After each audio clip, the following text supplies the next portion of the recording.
It's going to be a bit heavy topic, so I want you to pay close attention, and whenever it is not clear, please stop me. Even if it is 1 or 2 slides, doesn't matter. I will be going slow because this is a heavy topic, and if you are not able to follow, please let me know. I'm no problem. I have no problem in repeating it. And whenever I am asking some question, please respond in the chat box, or you can you can unmute yourself and you can talk.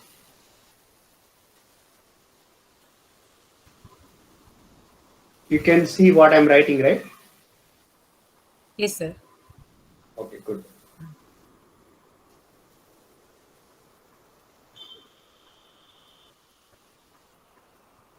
Okay, so today what we will be looking at is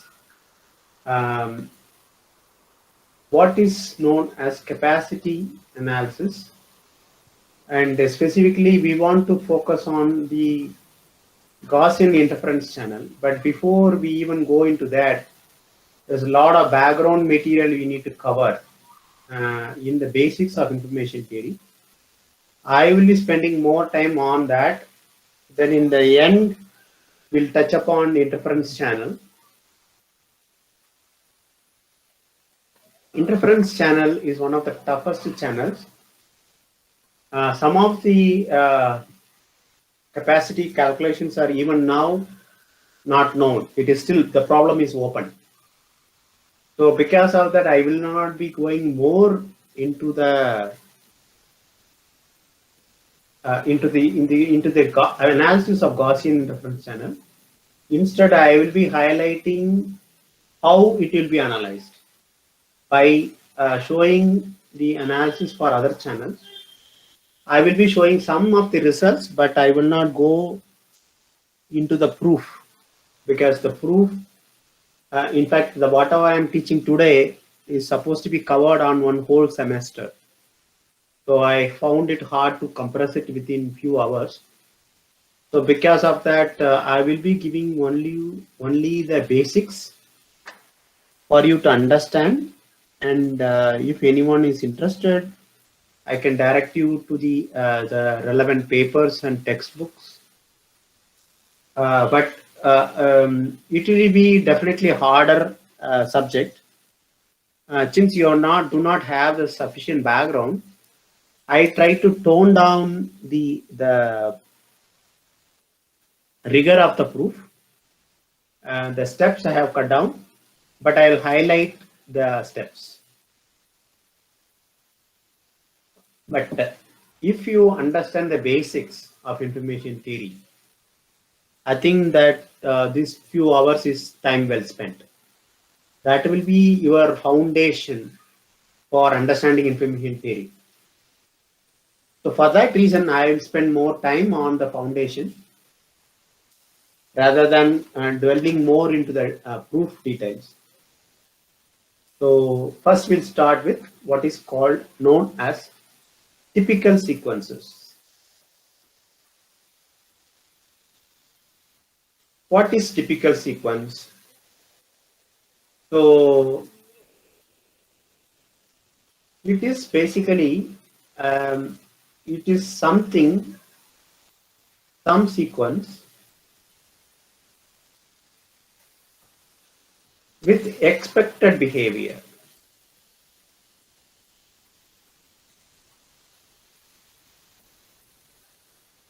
Okay, so the sequence can be example. I'll just give you some examples.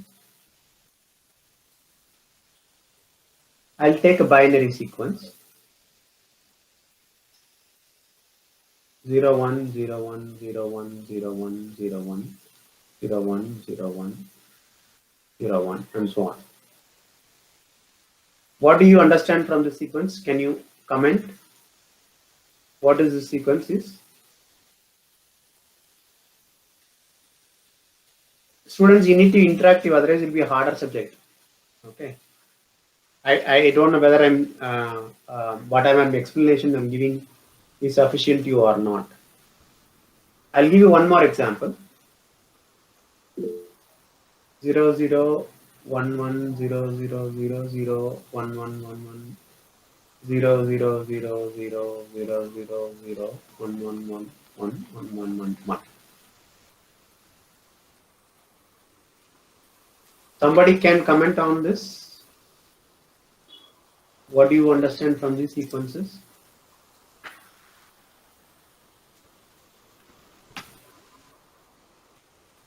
Somebody said digital signal, correct. What else you can say, Surya Kumar, about the nature of the bits? Repeating of zeros and ones, correct. Anything else? Periodic, correct. Yeah, just you guys are going in the right direction. Other students, please make an attempt.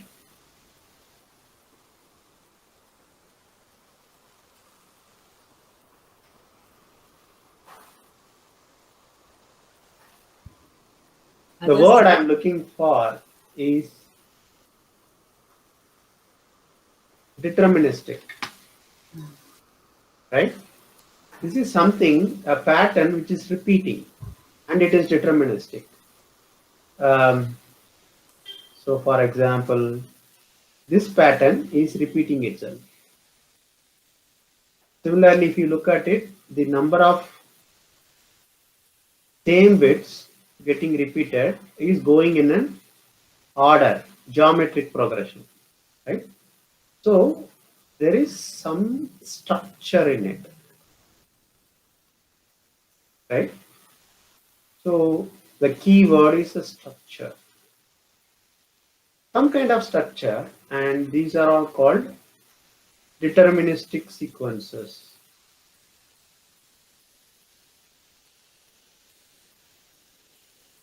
This can be any alphabet. It can be in English alphabets also. For example, I can say AA, BB, CC, DD, EE, FF, like that, right? Deterministic sequences, if you observe them for some time, then you can. Okay, so where we were on the typical sequences, right? So we saw what is a deterministic sequence, which has some structure.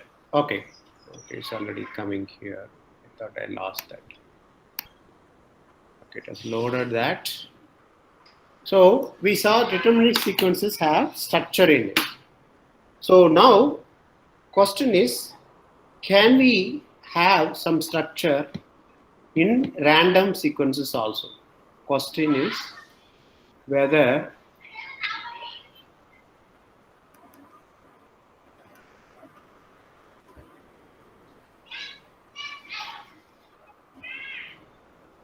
random sequences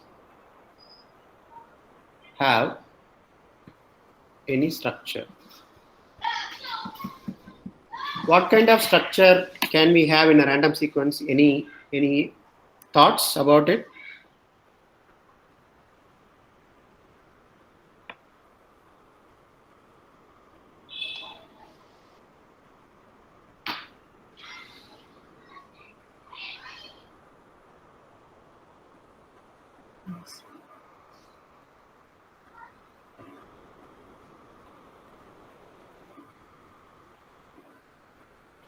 So they are saying that no structure in random data. Sorry. In the chat box they have put us no structure in random data, not periodic structure. Where is my Google Meet? Here. Chat box. No periodic structure, no structure. Definitely need not be periodic, but if it is periodic, then that is called differently. Now you can think of little more details. For example, can I say something about the probability of x equal to 0. If bit equal to 0, let's say b. If the bit equal to 0 or probability bit equal to 1, can it be something? Let's say if this number is a constant, it can be still random, right? The sequence can be still random sequences, but with this fixed probability of b equal to 0 and b equal to 1 is possible, isn't it? That is some structure. Another way I can think of is I can think about pseudo-random sequence. It's not truly random, but it is pseudo-random. It looks like random.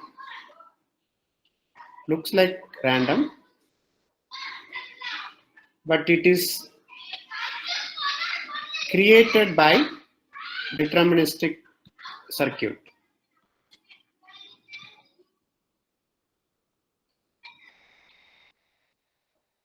One example I can give is, let's say, take the shift register.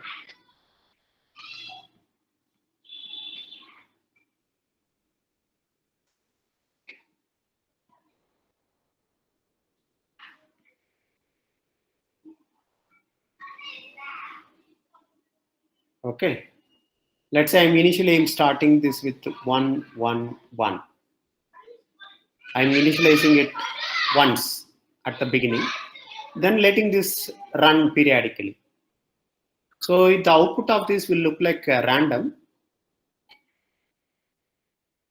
but it will repeat after 8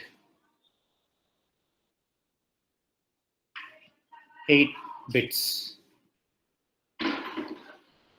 Similarly, if I can increase this structure to longer, let's say 16 bits or 32 bits, it will repeat after 2 power 16 or 2 power 32 bits.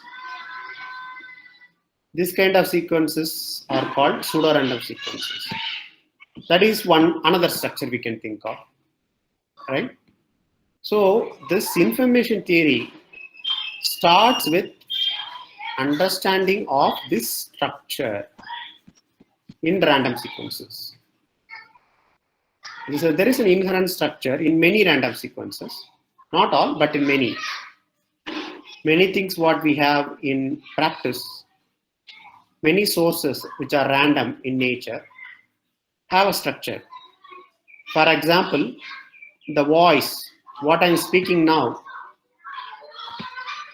is random, like because you don't know what I'm going to speak in the next minute. So it is completely unexpected. But at the same time, it has a structure, right? One, I'm using English language, right? And there is a finite set of vocabulary, the words that I will be using, right? Even though this may be some large number, but I'll be choosing among them, right? Can be large or small, depending on how much the person knows the language well. The third thing is the content. I'm going to talk something about information theory, right? So that way the content is also brings some structure. So that is what a typical sequence does. Basically, from a random sequence or random source output, extract only those sequences which has some structure in it. And we call those sequences as typical sequences. Sequences which have some structure is typical sequence. We'll see what kind of structure we are talking about. Let's look at some example. Let's say English, there is a source or typewriter, it's a random typewriter. Or even better example is, let's say there's a typewriter and there is a monkey pressing keys.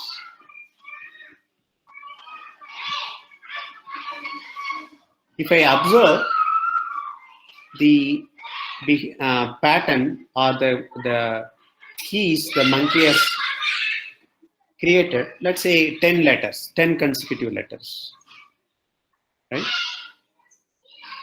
If the monkey is a fair monkey, let's say, it probability that it will hit each key is equal.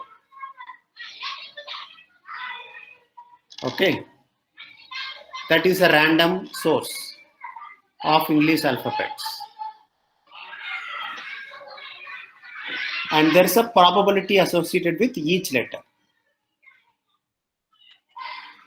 It could be even a telegram. Okay, is telegram is a random source or not? So telegram is a random source, or even WhatsApp message is a random source or not? Whatever people type.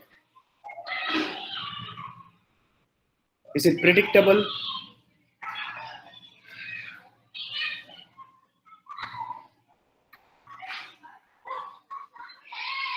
Students, please respond.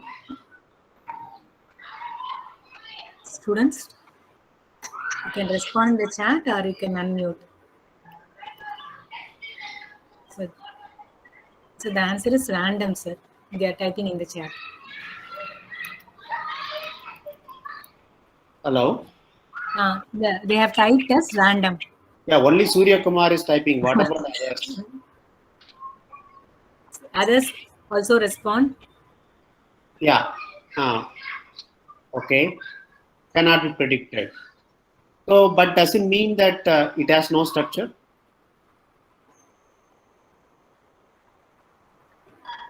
Does it have a structure?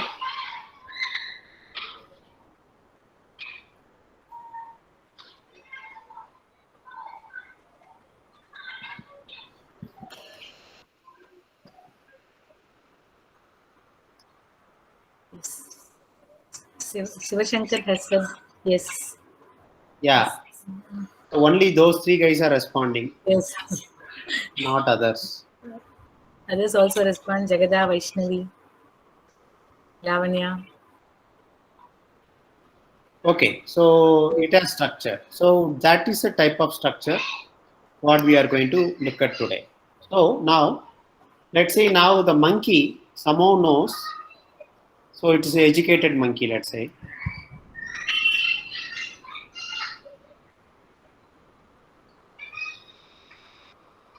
You can ask who taught the monkey, doesn't matter. So the monkey knows the actual frequency of English letters.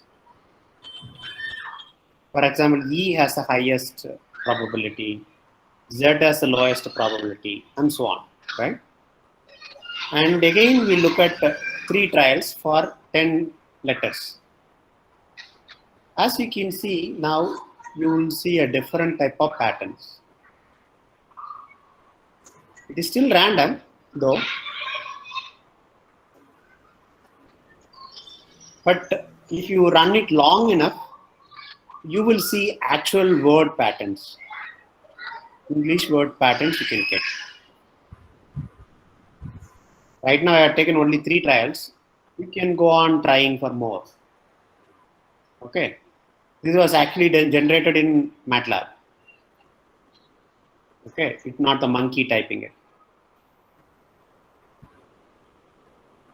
So the idea is that depending on the probability of occurrence for each of those source letters, okay, you will find some structure in the sequence. That is the structure we are interested in. So as I mentioned, 1, we can look at the probability of occurrence of any letter xi coming from a bigger set x, right? So in this particular example, it is coming from A to Z.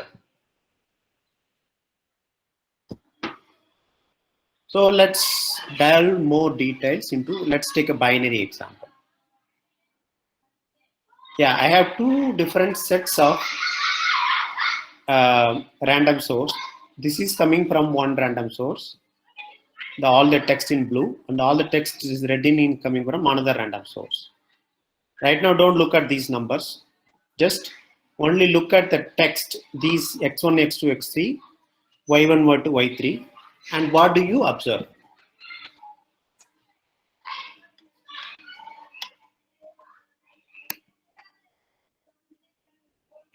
Does it have any structure? Can you predict?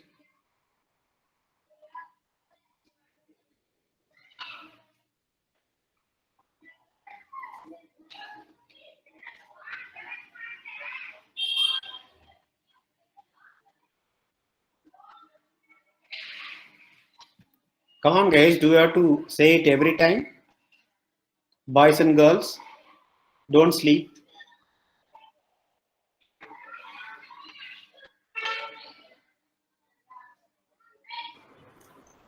Students respond.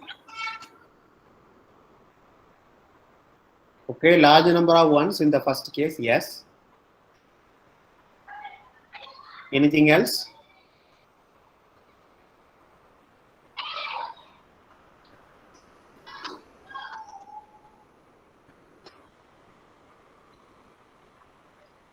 Hint is right there in the slide itself. I put the whole thing there.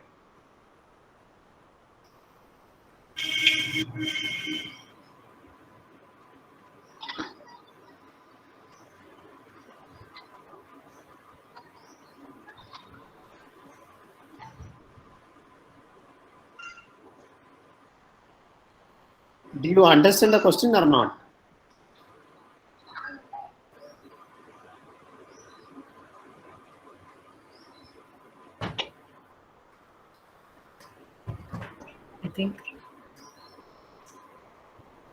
I think they are not able to understand this.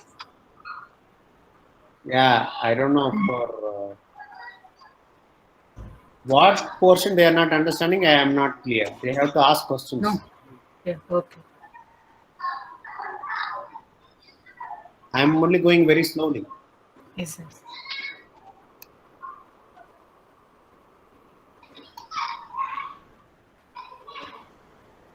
Tell me which one you are not following. This is the foundation. If you are not following this, rest of things will be over a transmission.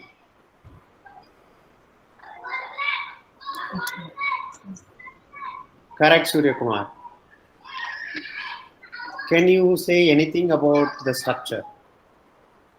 I mean, someone mentioned it as Shiv Shankar mentioned a lot of larger ones in the first one. Correct. Shiv Shankar is correct. Okay, let me move on, hoping that you have understood. If you are not understanding, you have to stop me here, otherwise it will not work out. Just I have taken only 3 different experiments of say roughly about how many? 20 bits? How many are 4, 8, 12, 16, 20. I have taken 20 bits long sequences, and I have only 3 different experiments in both cases. In the 3 experiments, we look at the combined, the average sum is 9 ones, and in this case, average is 17 ones. So if I look at the probability, here it comes to 0.866, and it comes to 0.45. Actual value I used for generation is this.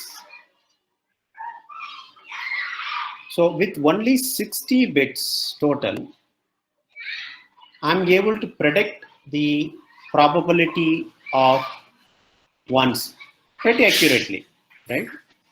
What is the number of combinations available? 2 power 20, which is equal to 1 billion combinations. Right? No, sorry, not even 1 million. 1 billion, sorry. It is 1 million, sorry, 1 million combinations.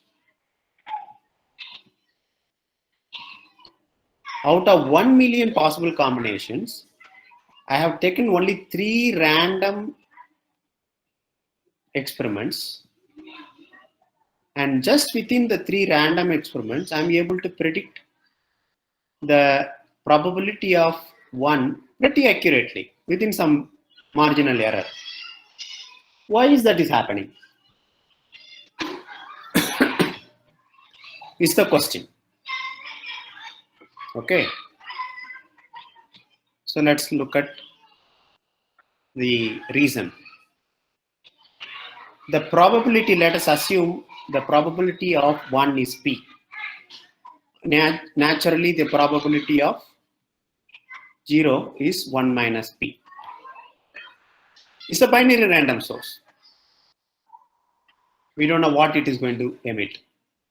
It's a truly binary random. So if there are I1s in the sequence, let's say, I'm looking at a n-length sequence. The probability of that sequence is equal to this. N choose I, because the I bit can occur in the n sequence anywhere in the position, right? So that combination is n choose I. Then there are I1s, so p power I, and there are n minus I zeros, which is 1 minus p.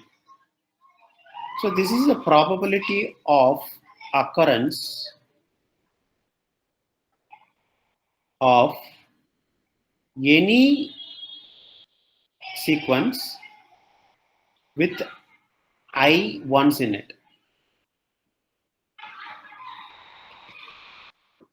Okay, as a special case, if I want all of them to be n or all of them to be 0, this is the probability. Okay.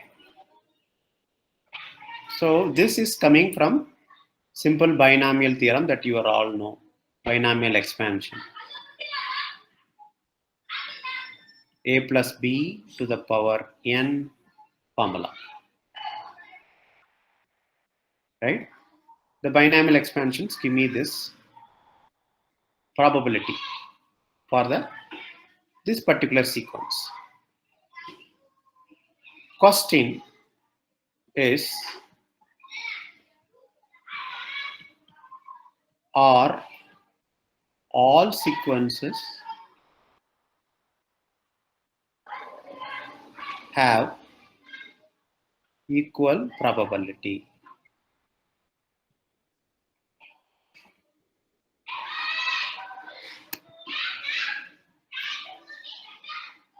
Yeah, please respond. That's a question.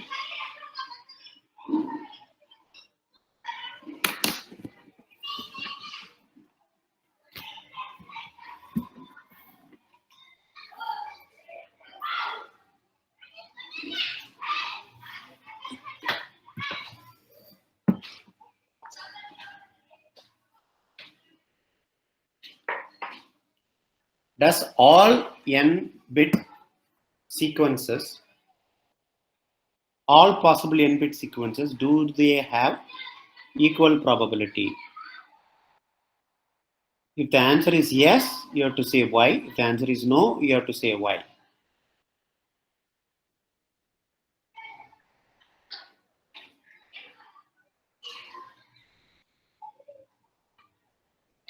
Do you follow the question at least?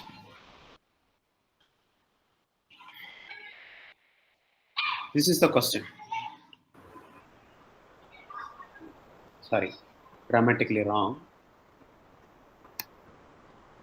Should have been here.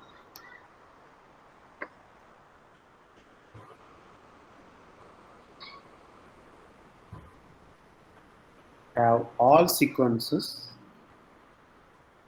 are maybe even better is does or do. All sequences have equal probability. That's grammatically correct. Surya Kumar responded, sir. No, if it is equal in all sequences, then there is no need to generate such sequences. Why? I can always have sequences with equal probability. What's wrong with that? I can pick one of them randomly still, but they can have equal probability.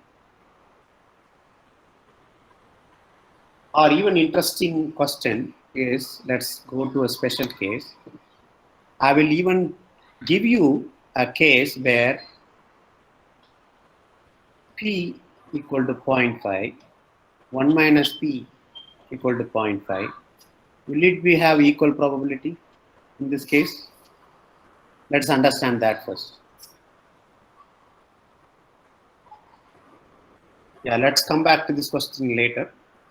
So even if I have equal probability of occurrence for zeros and ones, will all sequences will have equal probability. So in this case, what will happen? N choose I, 0.5 to the power I into 0.5 to the power n minus I will cancel. So you are going to have n choose I, 0.5 to the power n, which is independent of I.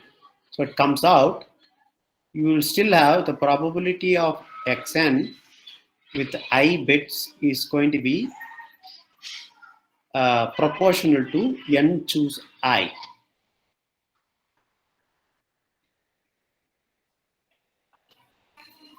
So if you remember n choose I, how it will be something like this. Not Gaussian, but something peaks around the center where n by 2 is 1 to n. It will be something like this. So if you look at it, the sequences at the center or around the mean have higher probability of occurrence than those at the extreme. These cases have lesser probability of occurrence than those at the center. So that is the reason why even here I have chosen only 3 experiments. Even though I chosen only 3 experiments, what I got them are typical sequences. They are the sequences which kind of falls from the majority, which falls from this center region. Okay, whenever I randomly pick one result with a higher probability, one of these sequences will come out. Not these sequences. They will come if you do it for a very long time. But majority sequences will be those in the central region, or another one is called high probability region.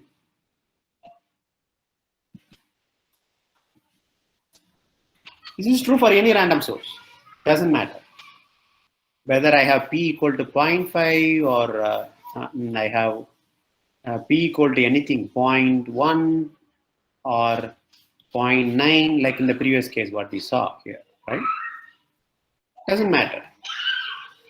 It will work.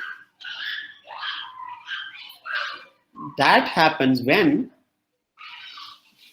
interestingly, when n is large. When n is very large, you will see this very, very, very distinctly. So in this example, we looked at 10-bit sequences, 20-bit sequences. Even that is large enough to reveal this behavior of nature. Okay. So what does that mean is, for large n, Shannon proved that there are exactly or very close to, not exactly, very close to 2 power n HP typical sequences where HP is defined as the entropy, binary entropy. If you remember what you read in communication course. The binary entropy for the given probability P and 1 minus P times the n, if you multiply, and that raised to the power or 2 raised to the power NHP tells you number of typical sequences. In other words, typical sequences are those with the highest probability of occurrence.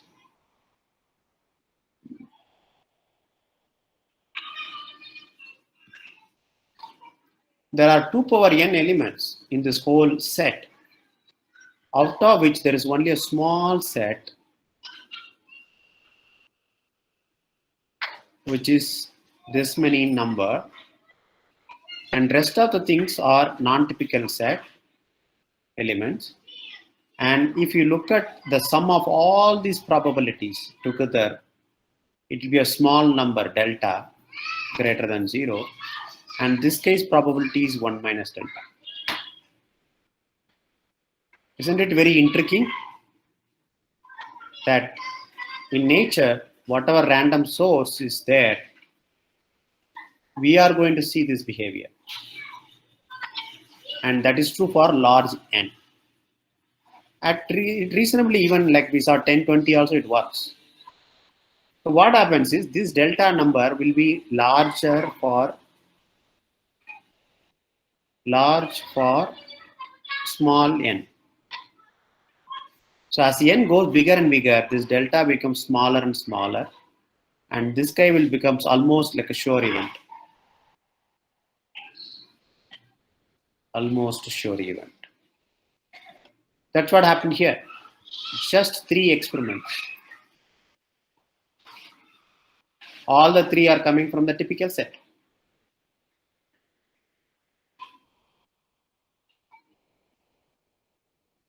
So let's look at how that is relevant for our communication problem. Any questions so far? I think this is a logical point to stop to ask any questions, because typical sequences, that's all the explanations I have. If you understood, good, well and good. Otherwise, stop me now and ask questions.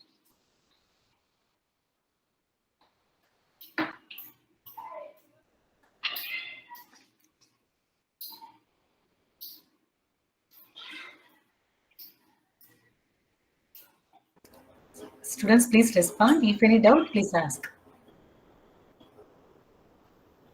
Jagata, it is okay?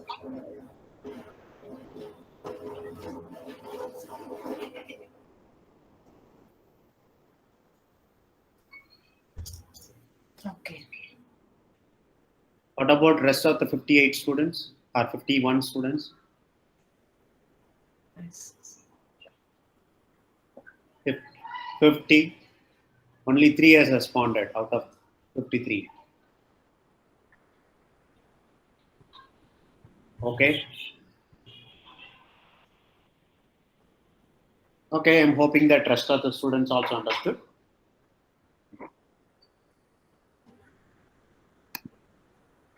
Okay, now why these sequences are important? Nature is something like that, some crazy world. So what? What do I gain or lose out of it? Let's look at a typical or simple binary symmetric channel. Or if you don't understand binary symmetric channel, let me take a BPSK transmission that you should understand. Say, let's say I'm transmitting +1 here and -1 here, right? And with some probability, error probability, P, I'll receive this as -1. Similarly, I'll receive this as +1, right? There is a finite probability depending on the SNR. And what is that probability? That P is nothing but Q function of square root of 2 times SNR, right? So if I give you an example, if SNR equal to 10 dB, or to be precise 10.5 dB, my P is going to be 1 into 10 power minus 6. This is a finite probability. With that, I'm going to receive -1 as +1 and +1 as -1. The same thing is called binary symmetric channel.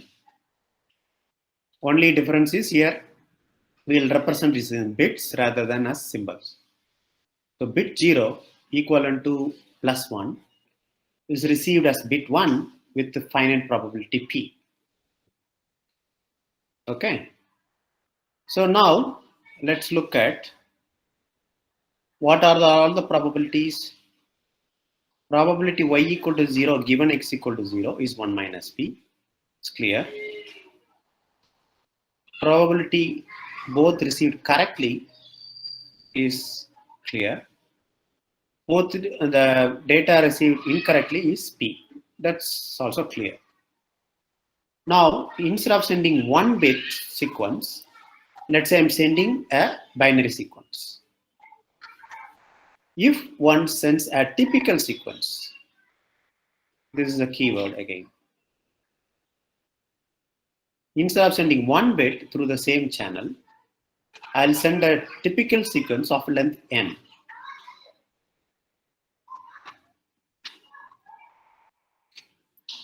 What do we expect at the output? I'm sending, let's say, for example, 0, 1, 0, 1, 0, 1, 0, 1, 0, 1. It's also a typical sequence, even though it is repeating. Right? What will I get here? Let's say mostly I will get 0, 1, 0, 1, 0, 1, 0, 1. Occasionally, I'll have some bits got flipped. Say this is 1, say this is 1, and this is 0. Okay.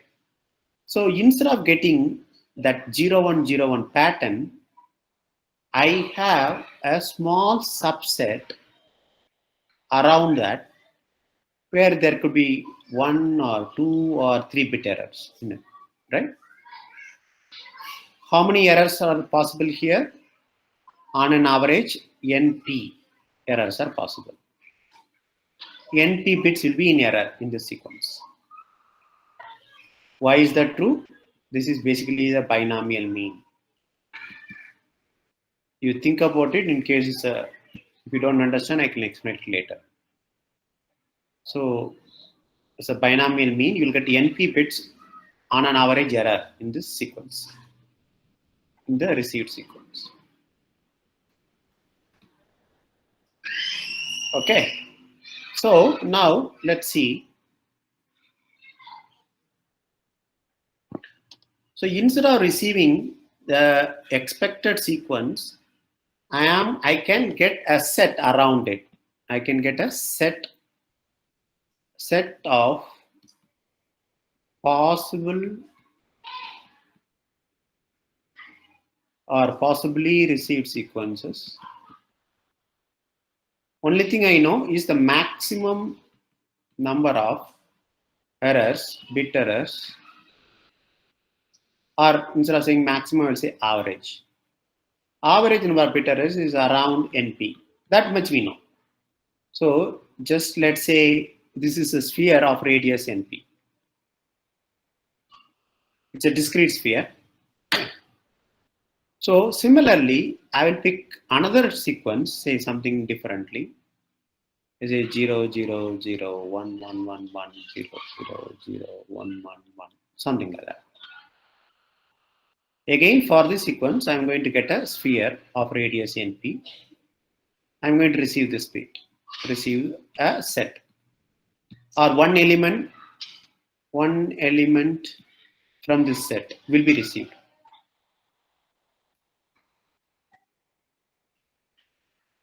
Okay. So now, what if? So the question is, we would get almost same sequence, but with some bits error. Now we can what we can call at the output of the sequence. Just think about that. Can we call these sequences also as typical? Question is, are the output sequences, let's say I have multiple experiments, are typical? That is one question. Okay. And second question is, how many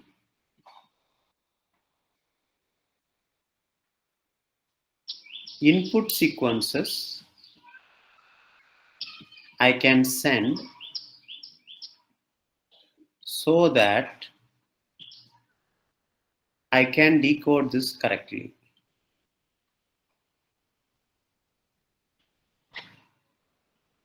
In other words, I want to create a one-to-one map between these 2 points, received vector and the transmitted vector. I want to create a one-to-one map. Or you can say one-to-many in this case, because you can receive many, but I want this to be unique. I don't want them to be confused. Basically, I should not confuse this with this. That is not allowed. So for that, you should have a sufficient separation between them. So distance separation is needed.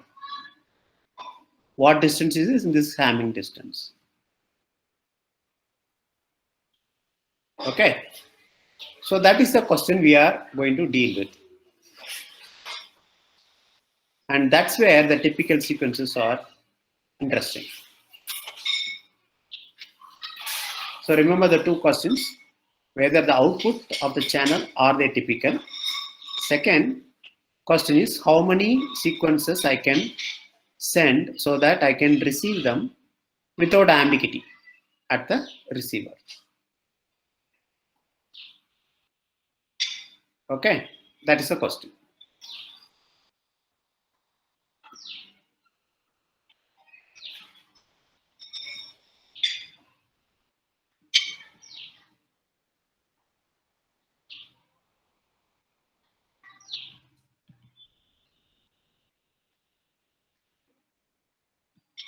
Any questions? Any doubts?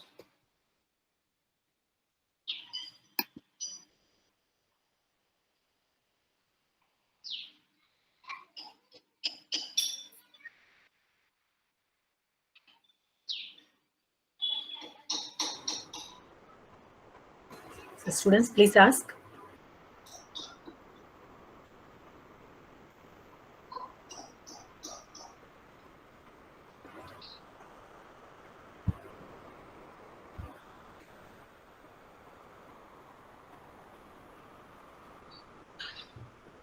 If you understood, please respond in the chat.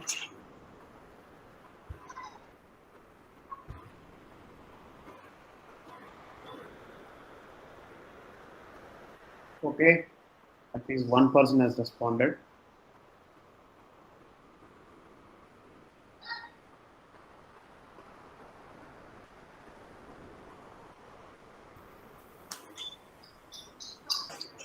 What about the rest of the 50?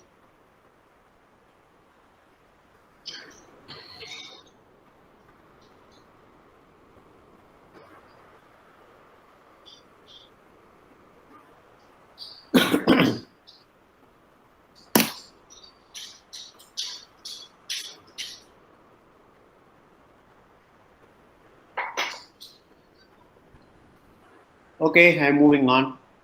In the interest of time, we are going very, very slowly. So now let's look at the case if we limit the sequences, or the rather number of sequences, and also the type of sequences. Both we need to limit. I don't want sequences from the atypical set. Okay, if we pick a smaller smaller number of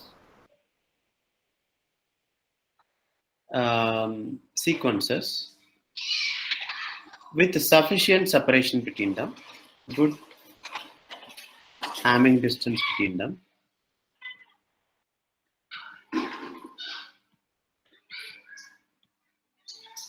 then there is a high probability that I can decode this correctly, right? High probability of receiving correctly. Let's say I have taken 16 sequences, just for example. and this n, let us say, is 32. Okay. So how many bits I am sending when I transmit one bit, one sequence?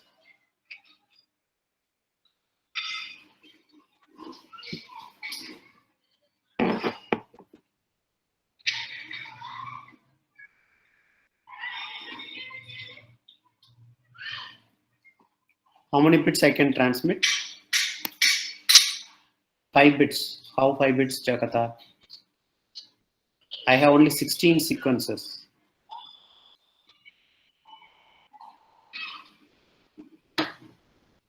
The length is 32, but number of sequences is only 16.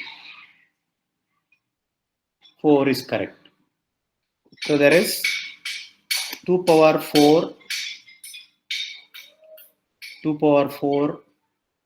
sequences are there. So I can send 4 bit at a time. And what is the coding rate? What is the coding rate? Coding rate is number of bits per instant of transmission.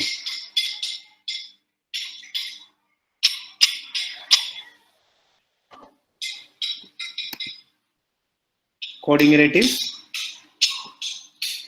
4 by 32, which is 1 by 8 bits per instant, per transmit instant. That's what you are doing.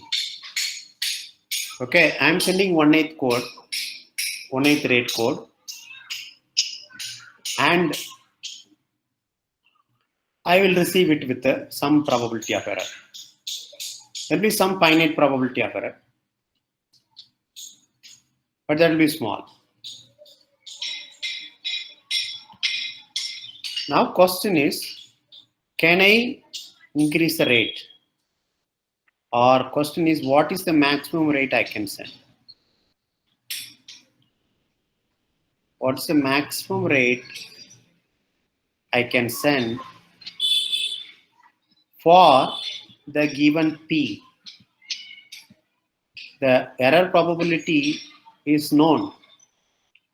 So for the known error probability, what is the maximum number of bits I can send? And that is the question answered by Shannon through his channel capacity. For a binary symmetric channel, it is known as 1 minus HP.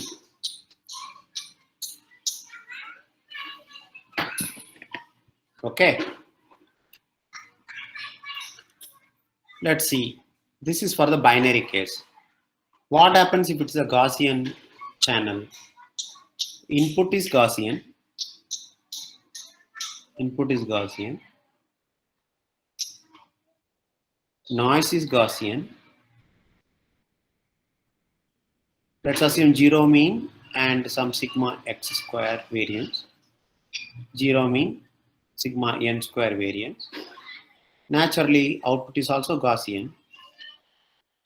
The 0 mean and sigma x square and sigma n square variance. Right? So here also I'm sending a sequence, some pattern, say A1 to AN, and that is getting corrupted by noise with the radius square root of sigma n square. Okay, the radius.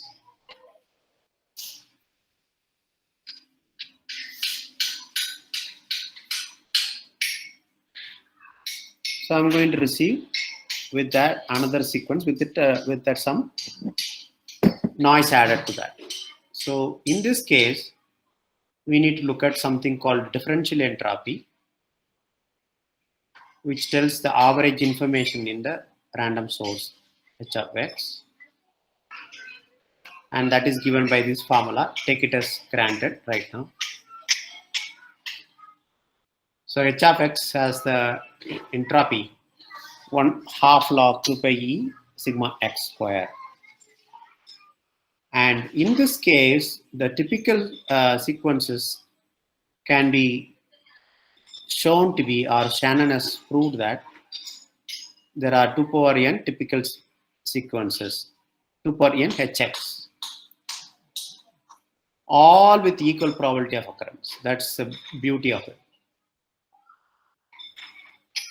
So the typical sequences here, what we saw here, all of them in this set have equal probability.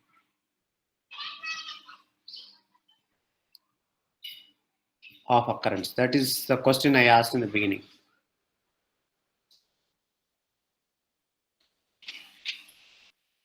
Okay. Or I would say, rather, to be precise, it is to be almost equal. Need not be exactly equal, almost equal. Because I'm skipping the mathematical proofs for that. That's why I'm just making it more easy to understand. So we saw in the binary case, as well as in the Gaussian case, there is a typical set that you can transmit,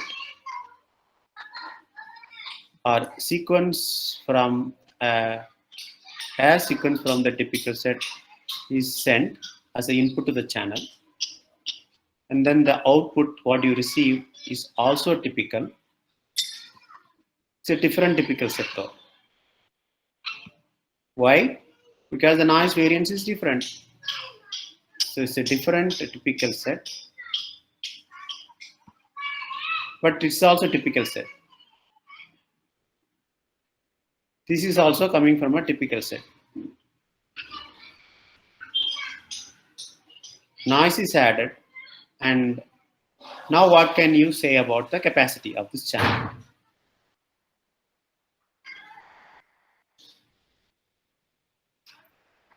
So Shannon has proved that the capacity of any channel can be written like this in terms of mutual information. This is called mutual information, which is nothing but difference between the entropy of the source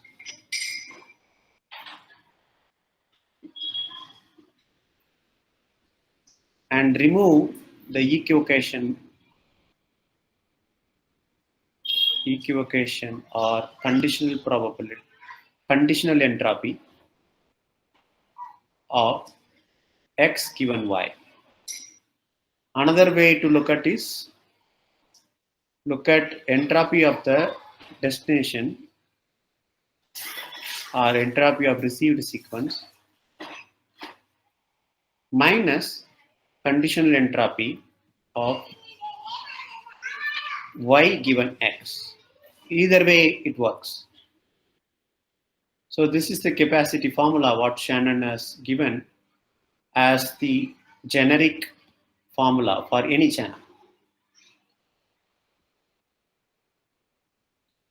And I'm not going to go into the proof of this because it will take a long time. Instead, I'm explaining that for Gaussian channel. For Gaussian channel, we saw the entropy of h of y can be written as half log 2 pi e sigma x square by sigma n square. And hy given x, if you look at it, hy given x, if x is known, what is unknown is only the noise part, because y equal to x plus n. So only n is unknown part. That unknown part's entropy is this part. So hy given x becomes this entropy 2 pi n sigma n square, right? So h of y is this, and y minus x is this. So since it is log, you can write as a division, minus as a division, and that gives this formula, Shannon's formula for Gaussian channel capacity.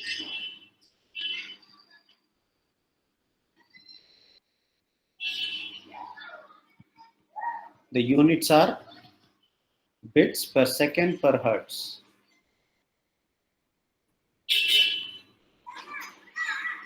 So what happens? You are transmitting a sequence.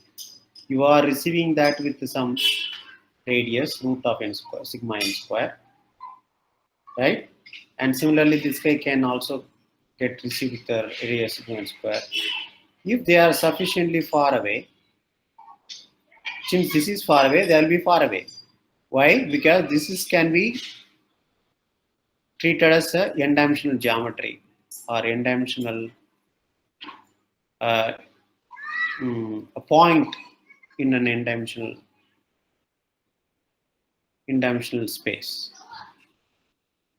Just example, if you take 3-dimensional space, you have n equal to 3, so you are sending x1, x2, x3 and receiving y1, y2, y3. So they can be treated as a point on 3-dimensional space, where this is what I'm transmitting, but what I'm receiving is anywhere within the sphere of radius sigma n square, right? So now if I draw such spheres which are not touching each other in the 3-dimensional space,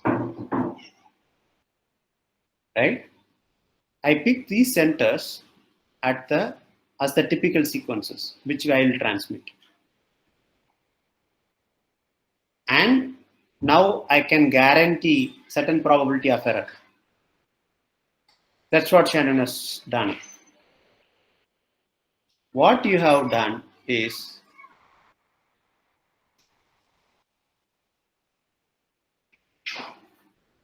so there are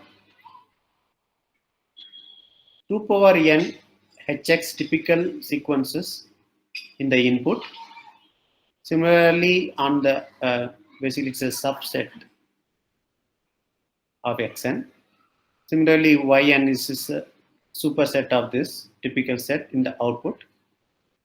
Now you pick only those which we called as jointly typical. Why jointly typical? We need to get the typical set for the joint probability.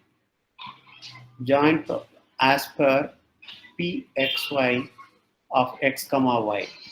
For this joint probability function, you have a typical set.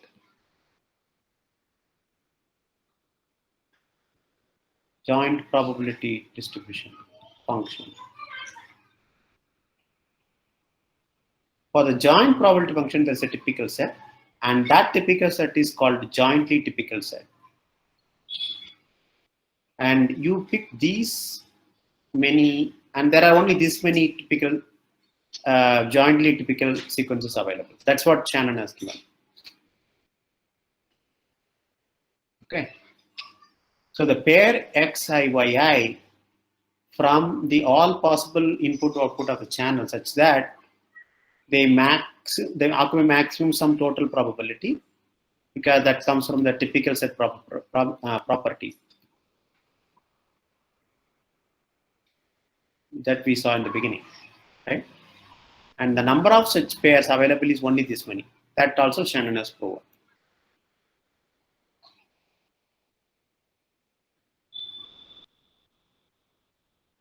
And there are 2 power n ixy jointly typical sequences.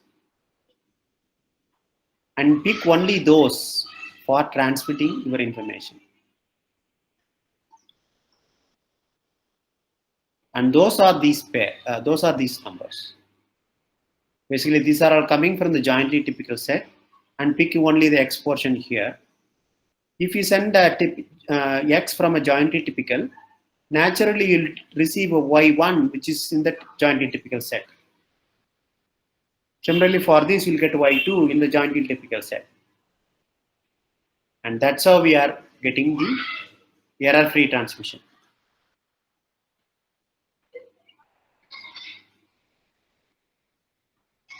Is that clear?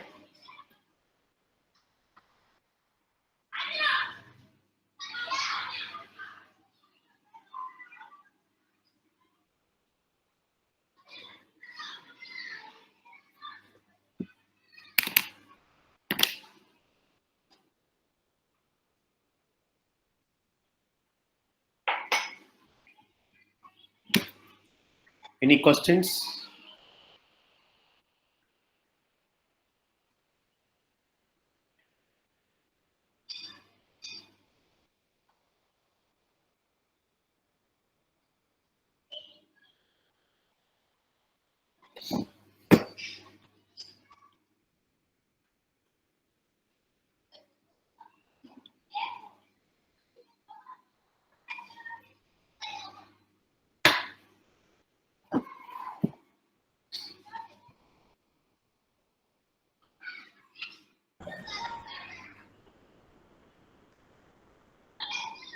Sir, what will be the usual value of that mutual information, sir?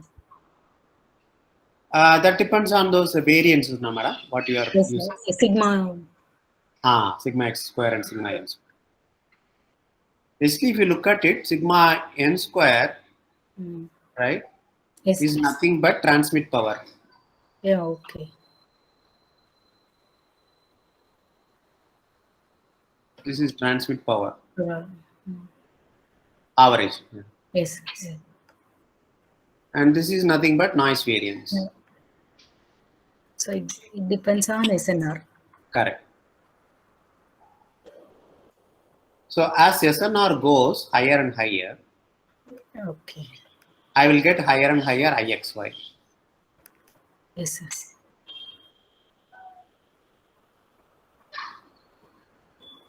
That's what we see, right? As SNR goes, Both the capacity. IXY is like exponentially. Not exponentially, logarithmically it goes up. Okay.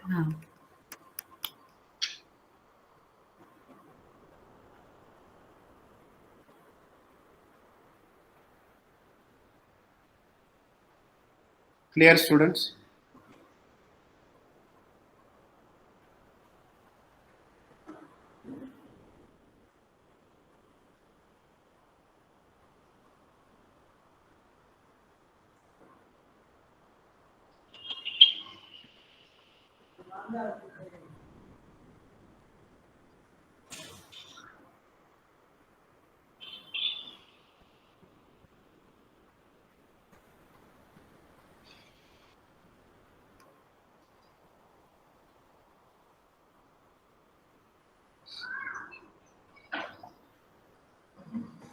Any questions so far?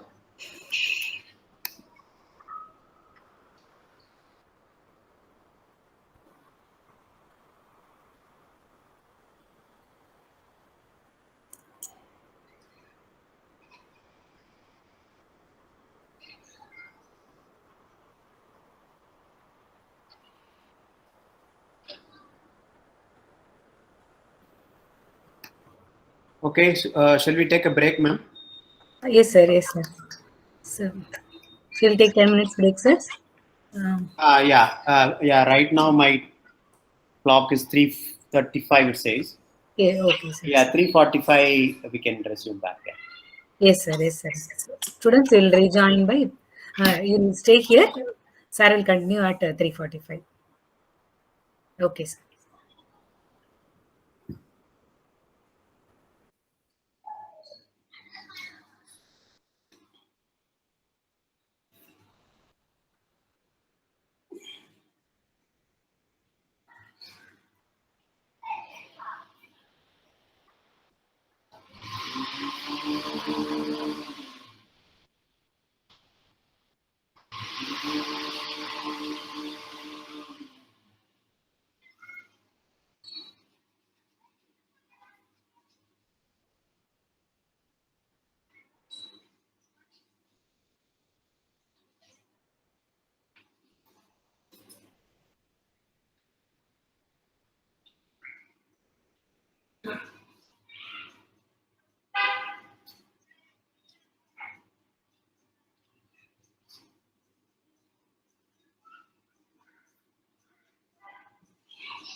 Can we get started, ma'am? Yes, sir. You can start, sir. There are like another 5-6 students are missing, right? Um, no, sir. I think from the start itself, so we have 54 students around. Only 2 students are missing. So you can. Okay, fine. Ah. All right. Yeah, so let's go to the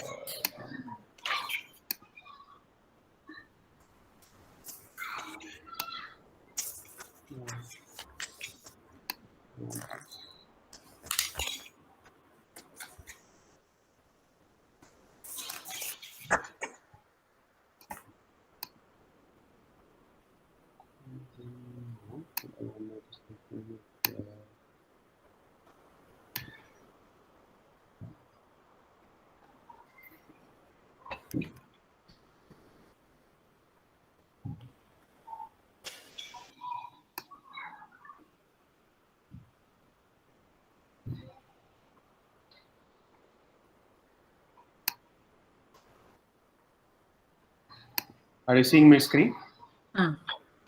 Yes, sir. It is. Yes, sir. We are able to see. Okay, just to recollect, we looked at a typical sequence example, and we looked at the 3 different realizations of 2 different binary random sources with a different probability of distribution. I mean, even though we got 3 realizations of the experiment of the random source, we are able to get the probability of zeros one very close to the actual value. Out of 2 power 20 or 1 million combinations, even 3 combinations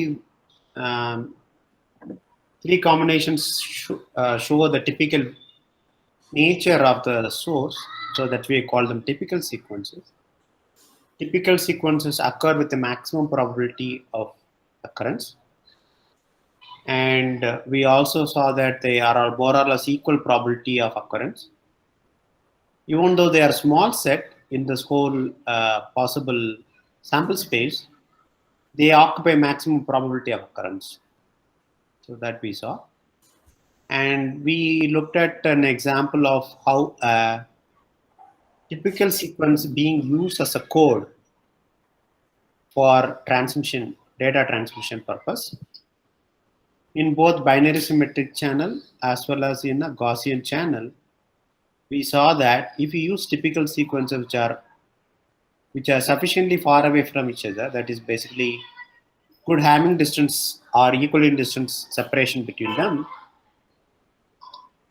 then they can be received with a high probability of accuracy or less probability of error for the given channel error condition. And we saw for Gaussian typical sequences, this is the entropy, and there are 2 power n entropy typical sequences are available. And that is what we used in calculating the capacity of the Gaussian channel. Now let's look at what channel coding theorem Shannon has proposed. I'm not given the verbatim text that you can read from any textbook. I have given only the interpretation of that theorem. So we saw that in the output of the channel, there are n hy typical sequences. We saw that.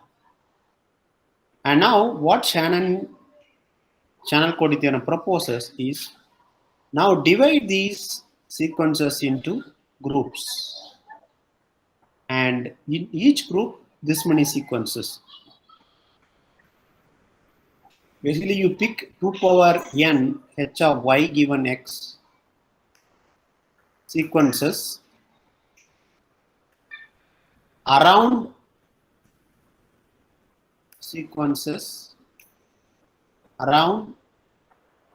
the y, whatever the given y, right? Whatever the chosen y. So for the chosen y, you pick all the neighbors which are 2 power nyx. The neighbors can be the distance metric can be Hamming if it is a binary, or Euclidean if it is Gaussian.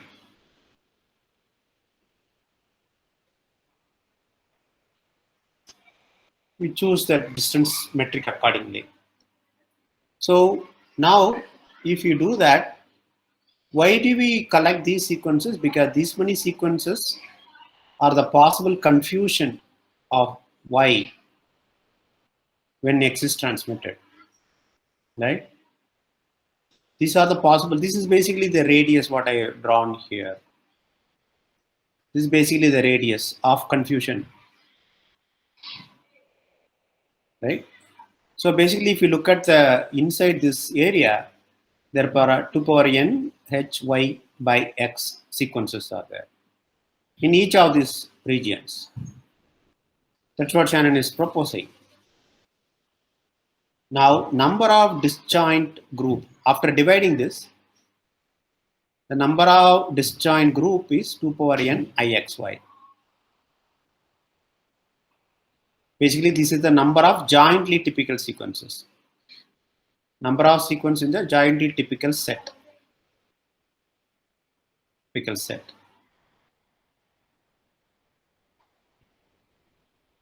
And that is what written in a mathematical language.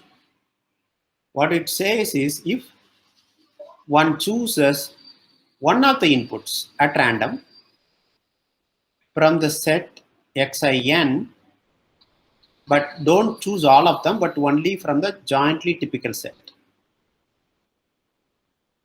Choose a xin from the jointly typical set. Okay. And there are 2 power n ixy entries or groups in that set, or 2 power n ixy sequences in jointly typical set. 2 power n xy sequences in jointly typical set.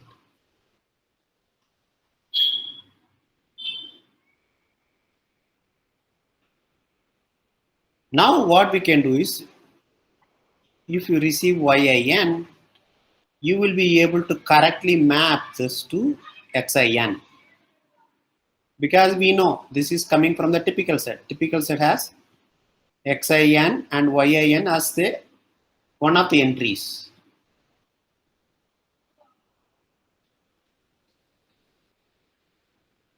So what do? You once you receive yin, you pick this xin and say, okay, this is my decoded message.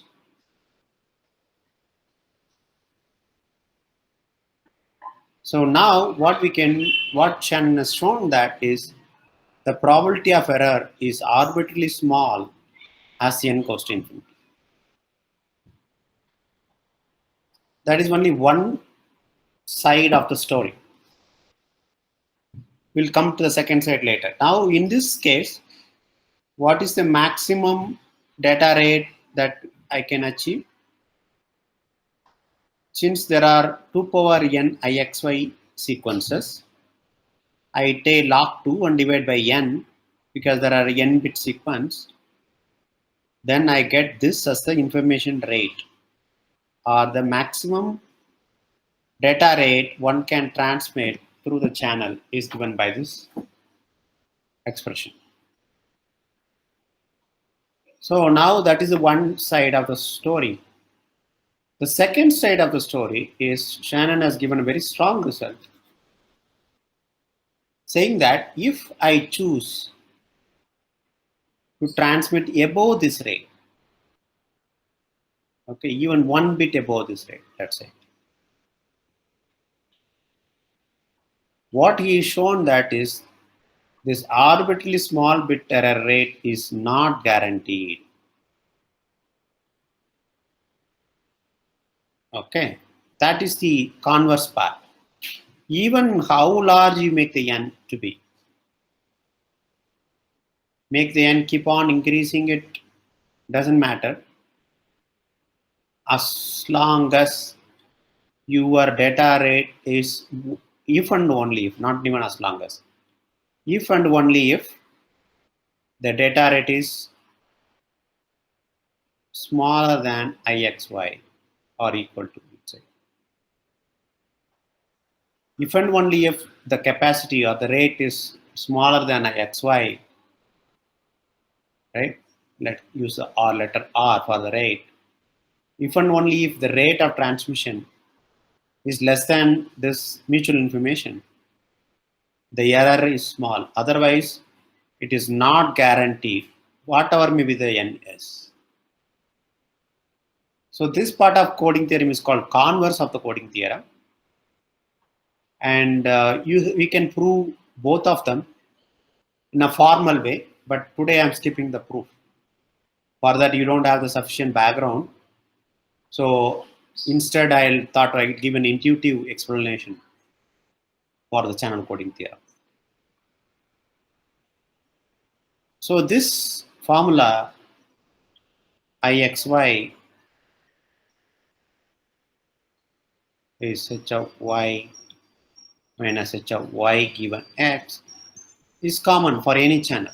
All that you need to do is you need to pick or you need to compute these entropies for the given channel and the given channel input. One thing I have not touched upon is the input signal or the x here. What is the nature of this? Like, for example, say what is the probability distribution function of this input, right? For Gaussian channel, we took that as a Gaussian. Gaussian channel only this is Gaussian. But why should we choose XS also is Gaussian? What if it is gamma distributed or Rayleigh distributed? Why not any other distribution? And that is also shown that what we need to do is the capacity, or rather, if I write here, the Ixy, the C is what defined as capacity. This is maximized over all possible distributions of X. So that is what the capacity definition is. For Gaussian channel, it is shown that Gaussian channel, the capacity is maximized by Gaussian distribution.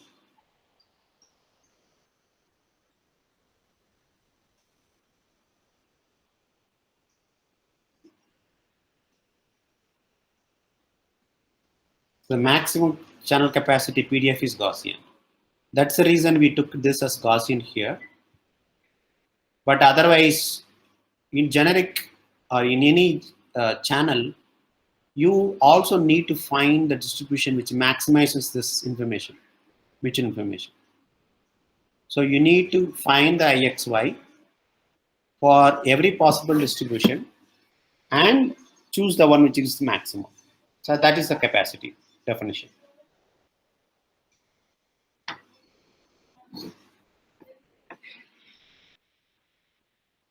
Okay, that concludes single input, single output Gaussian channel capacity.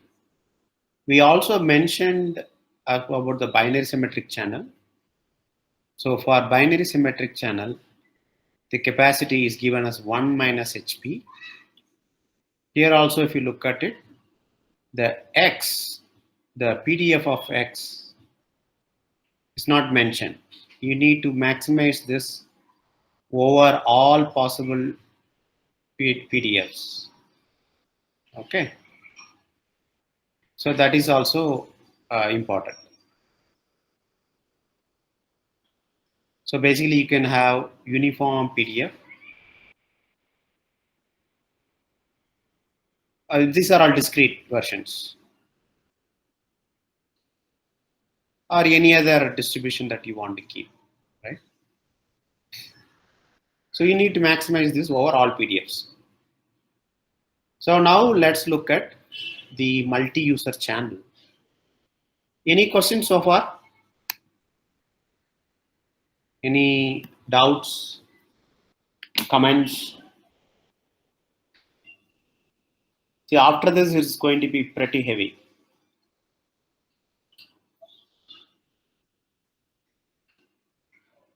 But I'm not going to go much more details like what we did for the Gaussian channel.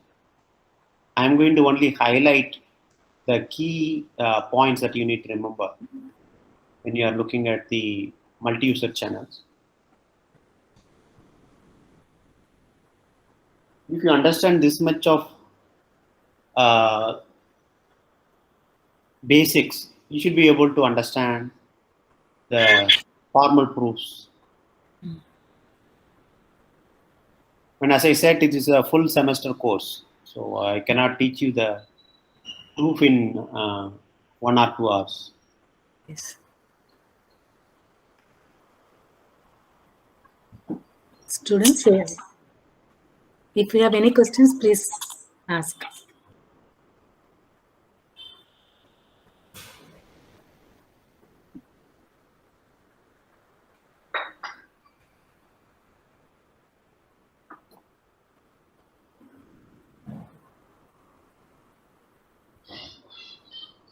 And there is a Matlab exercise today also, so you better Yes. understand this clearly.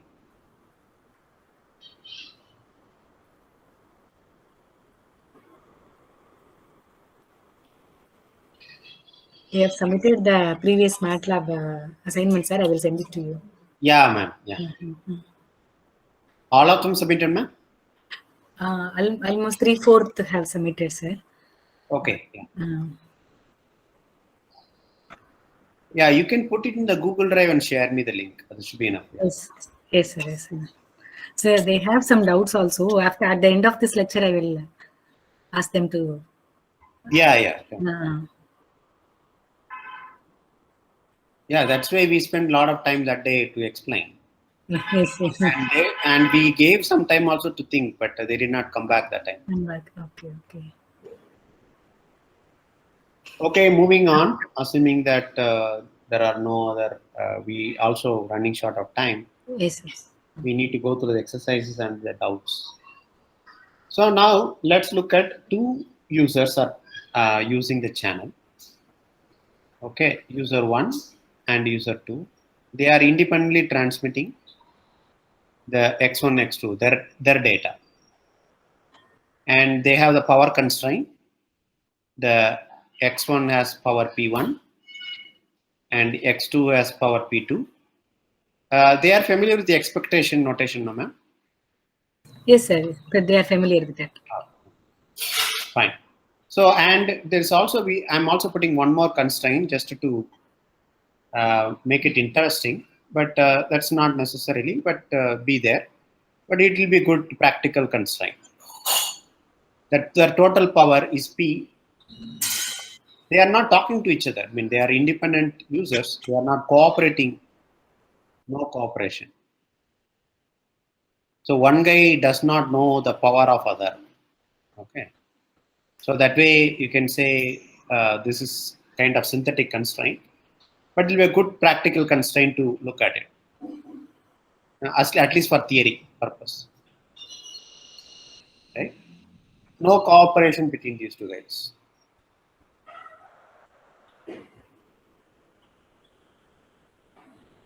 So now what can we ask about what is the maximum bitrate R1 this guy can transmit and R2 this guy can transmit?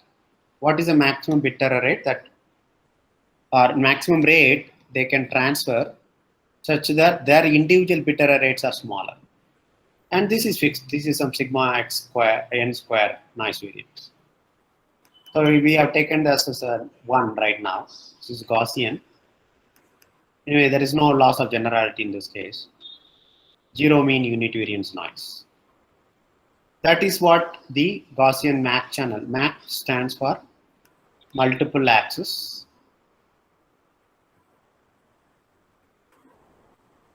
multiple axis channel. And since it is a Gaussian channel, it's a Gaussian channel. So this is a GMAC channel. Okay. So now, how do we find the channel capacity? Again, you can look at, this is coming from a typical set. This is coming from another typical set. Whether these are Gaussian in nature, I don't know. Okay, let's assume Gaussian for understanding purpose. So this will be Gaussian again with a zero mean, variance sigma 1 square, sigma 2 square plus sigma n square, right? That's what you'll get. So again, you'll get a typical set for this, then you'll get a jointly typical set, and then you have to look at how you are going to decode, because you are going to get a sum of these two, right? We need to see how the decoder will work. If you have something called typical decoder is basically, it looks at the set x1, x2, y1 or y12, let's say. It looks at all these pairs, x1i, x12i, y2i, x1j, x2j, y12j, like that, right? So you have list all possible values, and then from there you can decode the x1 and x2. Basically, you are supposed to measure or get information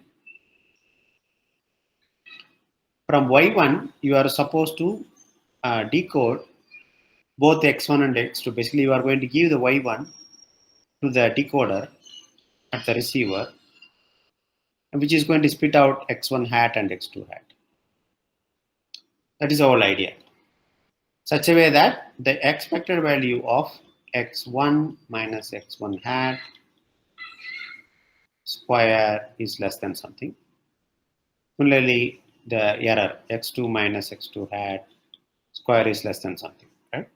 So that's the idea. You want to keep the error minimum or below some number, and then now you can find out what, ask the question, what is the maximum rate I can transmit in these two? If you answer that, then you get a capacity. In this case, you don't get a capacity expression, but you get a capacity region. Okay. Let's look at what are the things that you can write. The rate at which each user can send is definitely lesser than this, because P is nothing but P1 plus P2. So I'm putting all the power in one user and the other user is not transmitting anything. Let's say R1 is R2 is 0 and R1 using all the power, then he gets to choose the entire power for his, and he can transmit up to this rate. Correct? So that is clear. And the other extreme, again, R2 can do the same thing when R1 is 0. So this is clear. But this is only an upper limit, right? Now the question is whether this upper limit can be everywhere, right? With a constraint that P1 plus P2 is less than P. If both of them are using infinite power, then doesn't matter, right? But you are interfering with each other. That's a different case to deal with. So now what you have to do, the decoder has to select this or search for a pair of x1 into x2 from the all possible code points. These are the all possible code points. From there, you pick these two pairs such that the sum closely approximates receive signal y with uncertainty radius of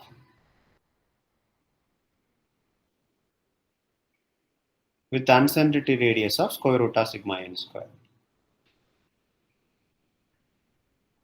Okay, so that is one way to look at it. There is another way to look at it is, now let's say there's a genie giving x2 to user 1 or x2 to y, and then say asking you to decode x1, right? So in that case, what you can do, I can subtract x2 from y. So y minus x2 will give me x1 plus n1, just the noise. Similarly, if I know x1, I can do x2 plus the noise. So in these two cases, again I can write the capacity. So given x2 and y2, given x2 and x1, whatever the capacity I'm getting, rate I'm getting, should be the upper bound. Again, this is an upper bound. This is an upper bound.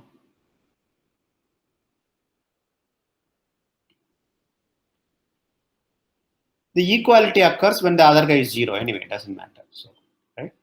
When you make x2 0, then this equality will happen. So that is also we know. So basically we know the upper bound in both cases, which is basically this. The most interesting part comes from this particular constraint, where the sum of these two rates cannot exceed this capacity, which is coming from the joint typical set.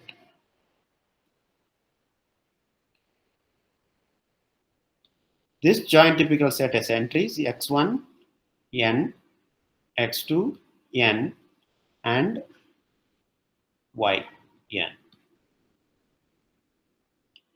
If you have the PDF of the output, joint PDF of the output and the inputs, then you can evaluate this joint typical set. And from the joint typical set, you can choose the code words for x1 and x2 according to the power distribution. I can always divide the P1, P2 either whatever way we want. And for each combination of P1, P2, you are going to have one typical set. Different typical set though, need not be same. So now look at how quickly, just for two users, how complex it becomes. Two users with total power constraint P can quickly become a very complex decoder design for operating at the full rate, at the maximum capacity rate. Okay, this is one complexity. Now let's look at another practical constraint. So far we did not talk about quantization. But in reality, I'm going to take this guy, pass it through an ADC, which will quantize this whole thing, and then give it to the decoder. Now, how many bits I need here?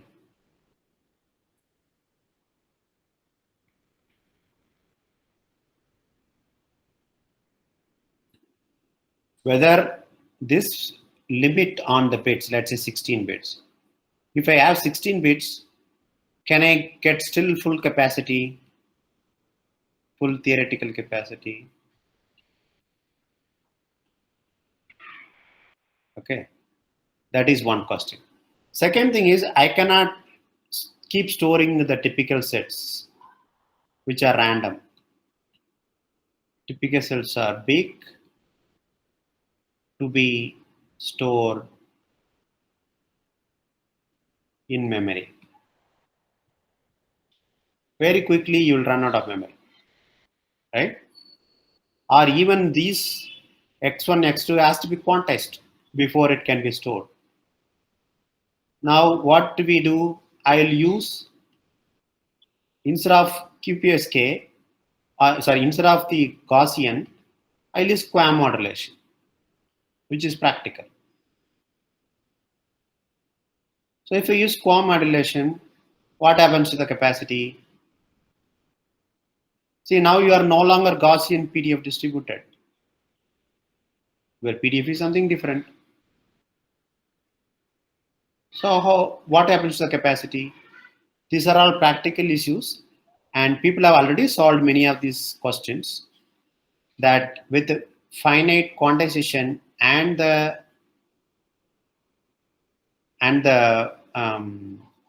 modulation, quantum modulation, the capacity what you can achieve is lower than what you can get in the Gaussian case. And there is a lot of literature is there in textbooks also. If you are interested, you can ping me separately. I'll send those reference papers. But what is interesting is that this problem, at least for the two users, is fully solved.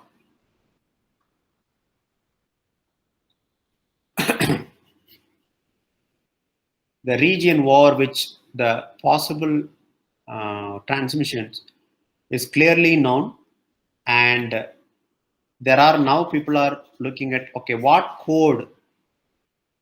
practical codes can be used.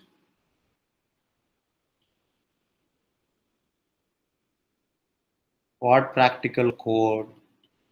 What is the length of the code? What is the constellation of the code? All these things are being addressed. People already solved. Okay. And another interesting question is whether user 1 and user 2, you should use the same constellation or different constellation.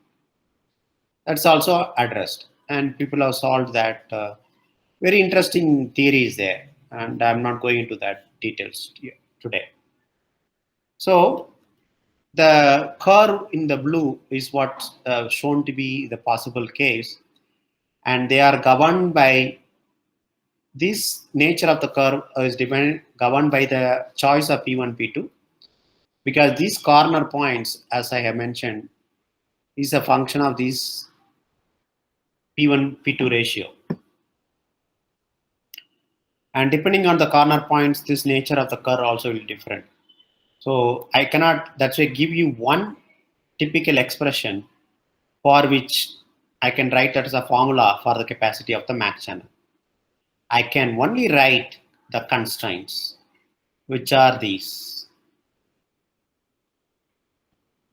Now for the given choice of P1, P2, I can draw this region. I know how to draw this region. That is possible. That is solved. However, is it solved for all channels? No. For different channels, you need to solve this problem again. So for some of the channels, this is not known. Okay. So even though information theory is like almost like close to 50-60 years old after Shannon's publication, still we have a long way to go. Okay. So this is for two users. What about three users? It becomes even more complicated. So you will have one more R3 less than or equal to X3, Y, X1, X2. Here you'll get X3 added, and then you'll get one more expression for R1 plus R2 plus R3 less than or equal to. In fact, pairwise we'll get one more constraint, R1 plus R3, one constraint, then R2 plus R3, another constraint. Just quickly, you can see the number of constraints explodes. No wonder information theory is harder, right? But luckily, there is a lot of tricks and tools people have published which can be applied. Just follow the rules, use the tools, and follow these constraints. You will get the expressions. And as I said earlier, we need to maximize this whole thing over distributions of x1, px2, px3, and so on. So the input distribution is also not fixed. So that also needs to be found out. Now this is Mach channel. Now the interference channel is one order of magnitude complex channel. Let's look at that. So there again two users, no cooperation between them. Not only that, there is no cooperation between the decoder as well.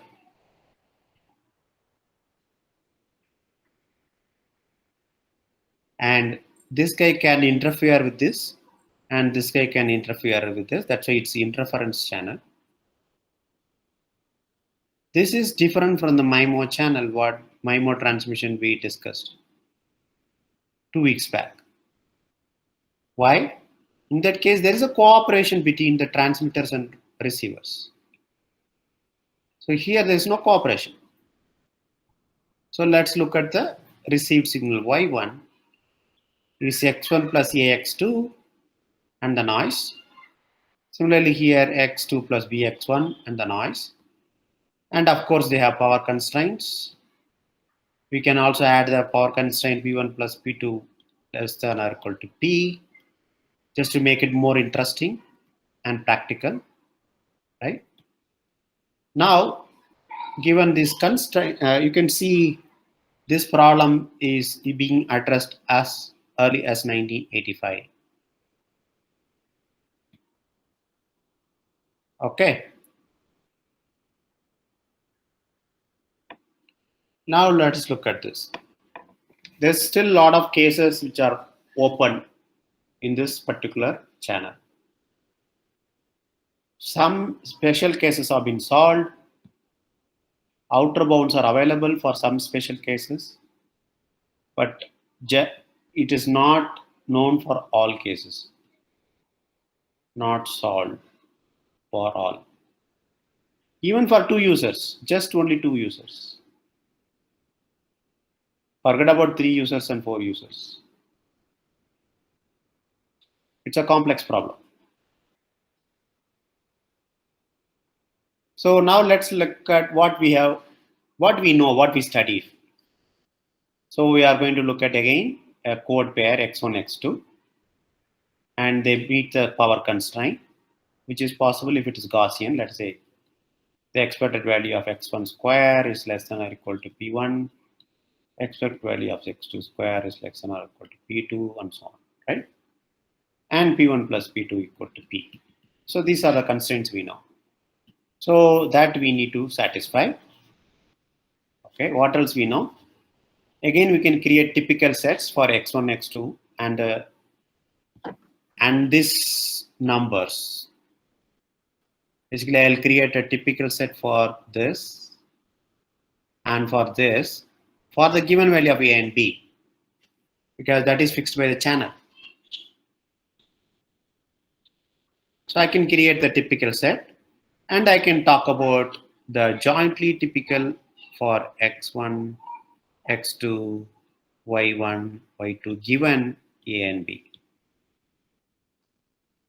Of course, sigma n square. That is also needed, right? Now, again, you can see the complexity that it is growing quickly. It is no longer feasible to list the typical set.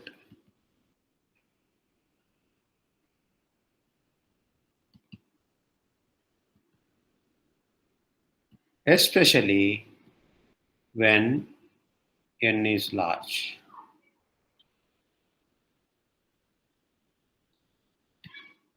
But we know what we want. That is basically what we want to do is we want the probability of decoding x1 from y1 and x2 from y2 goes to 0 as n goes to infinity. That is our aim. That is what we want. Now what we want is the convex region, which is called as convex hull for these two rates, which forms a capacity region. Let us see some examples for that. Okay, what I can do is I can divide this into two one-sided interference channel. Let us say I make this as 0. then there is no interference to this case. Only this interference comes. Okay, that is one possibility. Another possibility, I make this as 0. So I get another interference channel. So now I can solve these two interference channels independently, which is slightly a better problem. And then take an intersection of those two regions. Even though I mentioned is possible, but it is not very easy. Like that itself is complex enough. But that is one approach. People have tried that.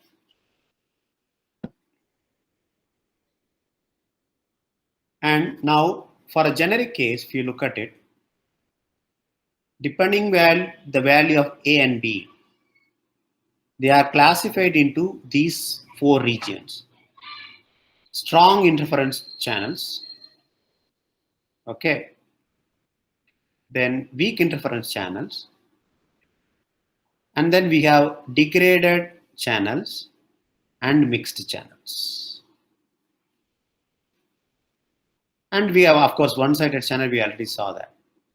One-sided channel when the other guy is 0. So for each of these cases, analysis have been done and the outer bounds have been proposed. And multiple outer bounds have been proposed. And let's see, before that, what else we can say about say anything about it. When B is 0, then naturally R1 becomes a Gaussian channel. We know the capacity limit, so we can fix this limit. Similarly, when A is 0, we can fix this limit. That also we know. Another interesting theory is, suppose let's say A is bigger, it's very strong compared to B, right? Let's say this guy is very strong, even compared to x2. So it is x2 square plus 1. P2 plus 1. It's stronger than P2, right? Where the hell is that? Here. So y2 will be dominated by x1. So what he can do is he can decode x1, assuming that he knows his constellation size and so on, right? So he will decode x1 first, subtract it from y2,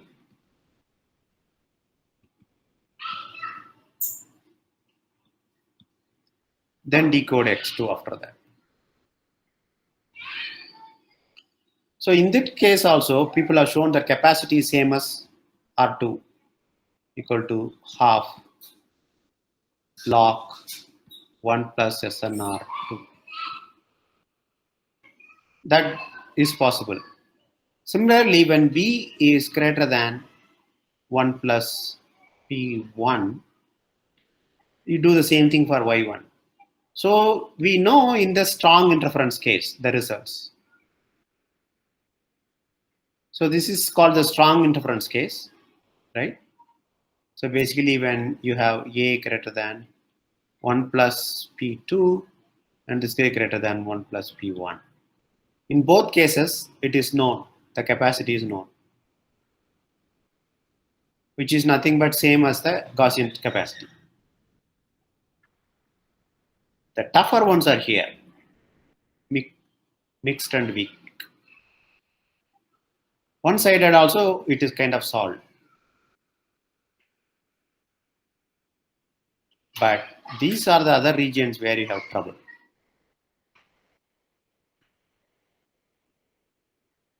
Okay, so what we know these limits. We know the capacity for some cases of A and B. For generic case, we have only bounds. These are the various bounds people have attempted. As you can see, that as time progressed, people have improved the bounds. So starting from the ETW bound, then we have Kramer bound, then we have new outer bound, then this is another time division and frequency division multiplexing bound. Like that, people have attempted many bounds, and still people are trying to improve these limits. And now the fundamental equations what we need to solve is this. Similar to the Mach channel constraint, this is the constraint we have on the interference channel. And that is a fundamental guiding lines for deriving these bounds. Okay, I think that completes my talk today. We can go to Matlab exercise if there are no questions. See, I have only given you a glimpse of the interference channel. It's impossible to go through the proofs in one class. We have not even solved one-sided interference channel. Yes, First, we need to solve one-sided, then the only two-sided we can take. okay.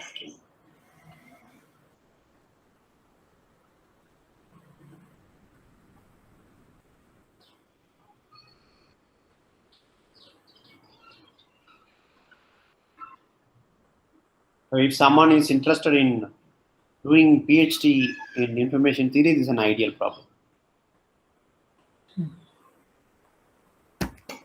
Even for 2 users. Yes. There are other approaches. I did not take them today because that will probably add more confusion to you. I only picked those approaches which are using typical sequences.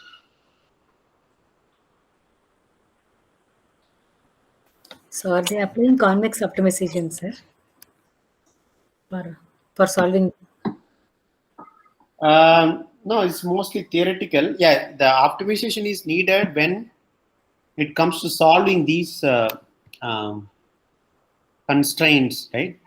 Yes, sir. For this, optimizations are being used in terms of what is the optimal power distribution. Yeah, actually, I have not come to the time division multiple access cases yet. Yeah, there are more nitty-gritty details are there. I have not covered them today. Okay. Yeah. What is the optimal PDFs? Okay. Those kind of things are all solved through some optimization techniques. Yes. Not necessarily convex. Okay, sir. Hmm.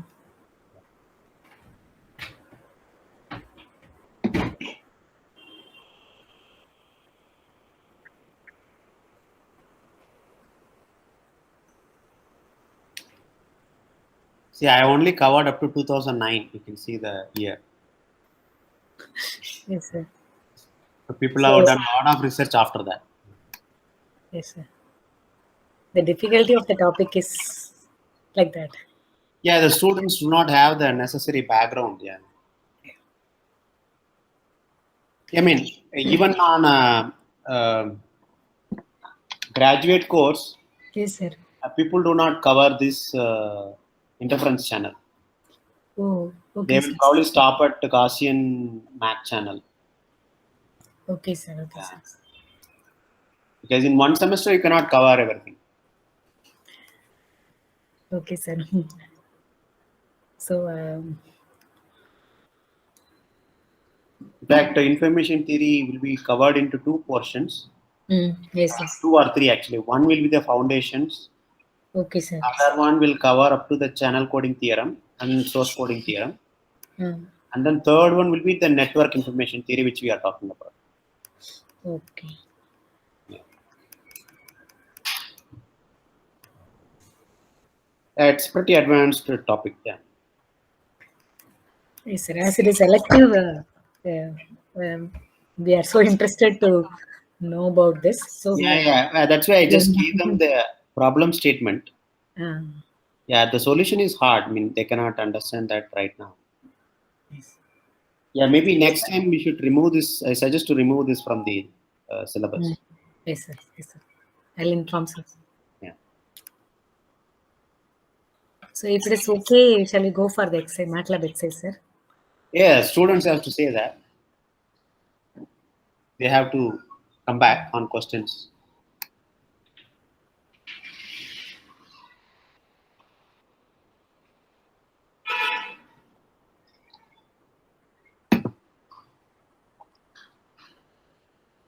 Students, if any questions, please ask.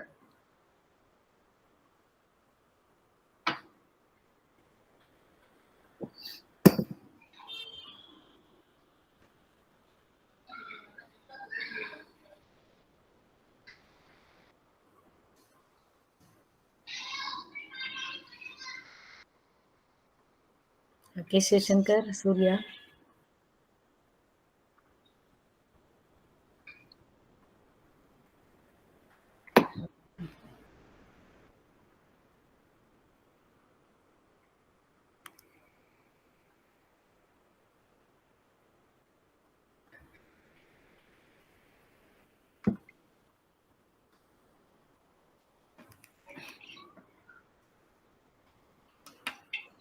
And also textbook you can switch, madam. Instead of using the Elgamal, Oh, sir. you can use either Rabotage or Gallagher or what else is there? Yeah, there are a couple of books which are reasonably good for undergrad students. Yeah. Okay, sir. Elgamal will be a bit heavy. Yeah. Yes, sir. Okay. Shall I get these book names afterwards, sir, through WhatsApp? Sorry, ma'am. These basics books shall I get from you afterwards, sir? Yeah, I'll send you. Yeah. Rabotage is an old book. Okay, sir. It is not up to date in the in terms of developments, but it will cover the basics. Definitely, the channel coding theorem it will cover. Yes. Easy for understanding.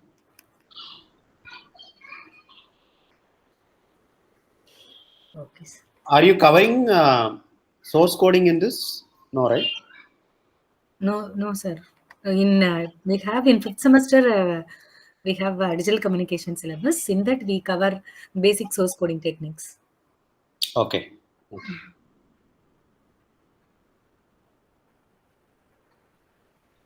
Okay, students, if there are no questions, we'll go to the next topic, which is the Matlab exercise. So we are going to generate typical binary sequences in Matlab. So I have limited to 16 bits. So you have only maximum of 64K sequences, which a computer can generate, and limit the probability of 1 to be 0.1 and 0 to 0.9. Okay, and what you do is the challenge is to find the size of the typical set and match that with the 2 power 16 times h of 0.1. You will get something very close to this. I would say plus or minus 10% error is acceptable. Okay, and basically generate all possible sequences, which is not tough. We can only do 64K, you can generate it. And this is a hint how to generate. And now once you generated the sequence, find out whether it belongs to the typical set or not. I think that is the interesting part. The hint is again compute the probability of occurrence for that sequence. How do you find out? That the formula I gave you already, the probability of occurrence. Use the formula, compute the probability, and separate them into two groups, typical and atypical. Once you group them into typical and atypical, then you can count, tell me what is the size of the set is. And now you tell me what is the probability of entries in the typical set. Basically, I want the probability distribution function of probability of the typical sequences. Basically, histogram of what the probability is what I want. And you will find out it will be more or less uniformly distributed. There will be some variations, small variations, but that is acceptable in practical cases. And anyway, we have taken n to be small, 16. It is not large enough for these variations to disappear. Okay. So, understood? The problem is understood? Here what I want is histogram of probability of the sequences, typical sequences. I don't care about the atypical. This is what I want.